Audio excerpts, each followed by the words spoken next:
святые для каждого из нас.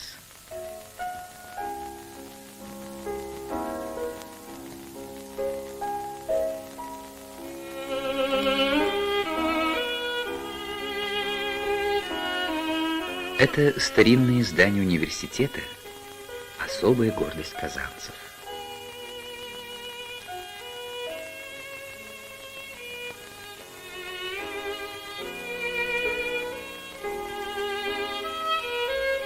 Знаменитый Бутлеровский институт, колыбель русской органической химии. В этом кабинете Александр Михайлович Бутлеров создал свою гениальную теорию химического строения органических соединений. В Казани работала блестящая плеяда органиков, которым отечественная химия обязана своим самостоятельным существованием. Новую область в химии открывает академик Александр Ерменгельдович Арбузов – химию фосфороорганических соединений.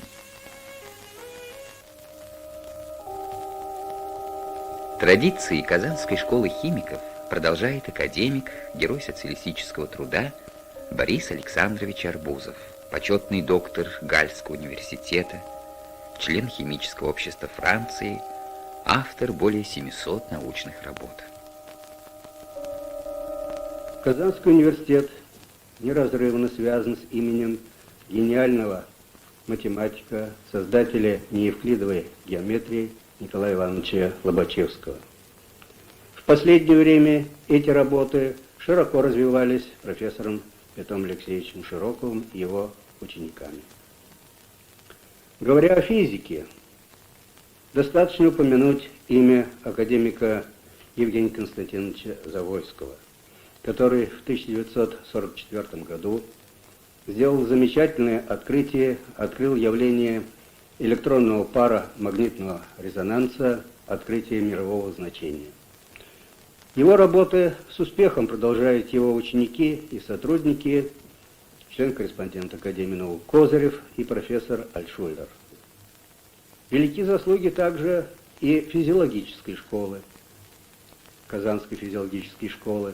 Здесь работал ныне здравствующий академик Владимир Александрович Энгельгард, профессор Александр Филиппович Самойлов, один из основателей электрокардиографии и применения ее физиологии и медицине. Говоря о медиках, стоит только упомянуть имя академика Академии медицинских наук Александра Васильевича Вишневского, имя которое известно почти каждому.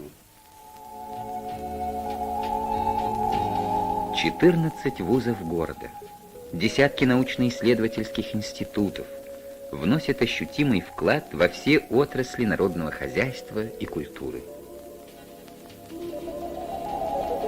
Здесь синтезированы сотни новых химических веществ. Под руководством доктора физико-математических наук Хамида Музафаровича Муштари ведутся сложнейшие расчеты по прочности и устойчивости тонких оболочек.